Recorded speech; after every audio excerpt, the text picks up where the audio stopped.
तुमको बस यही जानना है कि कौन बनेगा इस साल का रॉयल रंबल का विजेता और हमको क्या देखने को मिलेंगे सरप्राइजेस इस साल के रॉयल रंबल में।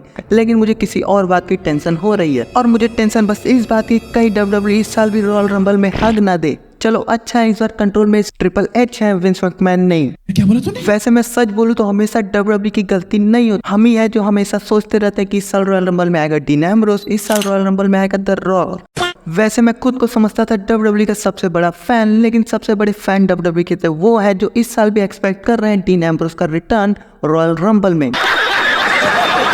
वैसे तो मैं इस वीडियो में सारे मैचेस के बारे में बात करने वाला हूँ, लेकिन सबसे पहले मैं उस मैच के बारे में बात करूंगा जो कि मैच है सबसे ज्यादा अनप्रेडिक्टेबल। जिस मैच का विनर कौन होगा उसका तो हमको पता ही नहीं है अभी तक। हर बार रोमन रेंस का होता था सिंगल्स मैच, वो भी साल में एक आध बार होता था। उसमें पूरे मैच में बंदा रोमन रेंस को कूटता रहता है और एंड में ब्लड लाइन आके रोमन रेंस को बचा लेती है और उस बंदे को वहीं पर कूट कर चली जाती है। लेकिन इस बार WWE ने रोमन रेंस का किया है फैटल 4 में मैच ऑफिशियल, और तुम सोच रहे हो कि WWE रोमन रेंस के मैच के लिए कोई दूसरा स्क्रिप्ट लिखेगी, क्योंकि वो स्क्रिप्ट इस मैच पे तो काम देगा नहीं, क्योंकि सब तो तगड़े तगड़े बंदे भी हैं और अपने रैंडी भाई भी तो इधर ही हैं। तो बस इसीलिए WWE कॉपी करेगी रेसलमेनिया 37 का मेन इवेंट वाला स्क्रिप्ट, जहां पर रोमन रेंस ने एक साथ किया था सबको पिन। और मेरे कुछ सोर्सेस का ऐसा भी कहना है कि जैसे रेसलमेनिया 37 में एज और डेनियल ब्रायन बने थे एक साथ रोमन रेंस का शिकार, वैसे इस साल बनेंगे एले नाइट और एजी स्टाइल्स रोमन रेंस का शिकार। और WWE अपने रैंडी भाई को तो छोड़ ही देगी। अपने रैंडी भाई तो इतने ताकतवर है, वो झुंड में थोड़ी ना पिनोंगे, वो पिनोंगे तो अकेले ही पिनोंगे। झुक के रहना पड़ेगा मेरे आगे,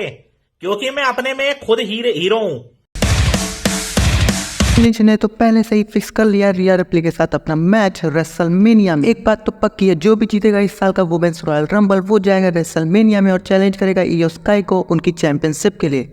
लेकिन क्या इयो स्काई जाने वाली है रेसलमेनिया तक, ये तो मुझे नहीं पता। ये गड़बड़ है बाबा। इस बार के रॉयल रंबल में हमको वो भी देखने को मिल सकती है। वो कौन? अरे वही जो 3 महीने पहले आई थी और क्या करने आई थी हमको पता भी नहीं चला। रॉयल रंबल में तो हमको पक्का देखने को मिल सकती है जेड कारगिल, और साथ ही साथ हमको देखने को मिल सकती है साशा बैंक्स और नेओमी भी, या इन दोनों में से कोई एक भी। और वुमेन्स रंबल विनर की बात आती है तो मेरे दिमाग में बस एक ही नाम आता है और वो है बेली का।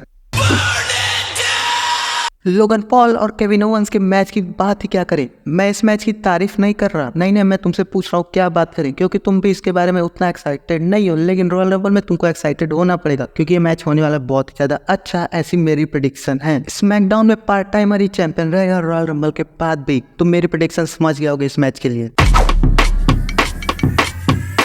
नहीं, तुम हमको अपनी स्टोरी फिनिश करने दोगे कि नहीं? बता दो कि हम 2K24 गेम में ही जाके अनडिस्प्यूटेड चैंपियनशिप जीते। बता दो तुम हमको। पिछले साल रोमन रेंस से फिनिश नहीं करने दिया कोडी रोड्स को अपनी स्टोरी को, और इस साल सीएम पंक नहीं करने देगा कोडी रोड्स को अपनी स्टोरी को फिनिश। ये दोनों एक दूसरे को बुलाते हैं नीडल मूवर, लेकिन ये दोनों नीडल मूवर नहीं है, ये दोनों है कोडी रिमूवर। इस मैच में भी हमको ढेर सारे सरप्राइजेस देखने को मिल सकते हैं, जैसे कि अपने ब्रॉक बाबा, वेड बैरेट, बिगी और अपने बूढ़े चाचा भी आ सकते हैं। रिपोर्ट्स में ऐसा नाम आ रहा है कि गुंथर भी जीत सकता है रॉयल रंबल, और मैं कह रहा हूँ कि वो जीत भी सकता है, क्योंकि ये ट्रिपल एच का राज है, वो किसी को भी जिता सकता है। तुम ये सोच के मत बैठना कि सीएम पंक ही जीतने वाला है। इतनी सारी रिपोर्ट्स पढ़ने के बाद और पूरे 21 सेकंड सोचने के बाद मैंने सोच लिया कि मेरा प्रेडिक्शन होगा रॉयल रंबल के लिए सीएम पंक का, कि सीएम पंक ही जीतेगा रॉयल रंबल मैच को। और अगर तुम नहीं चाहते कि तुमको पाप लगे तो तुम इस वीडियो को लाइक कर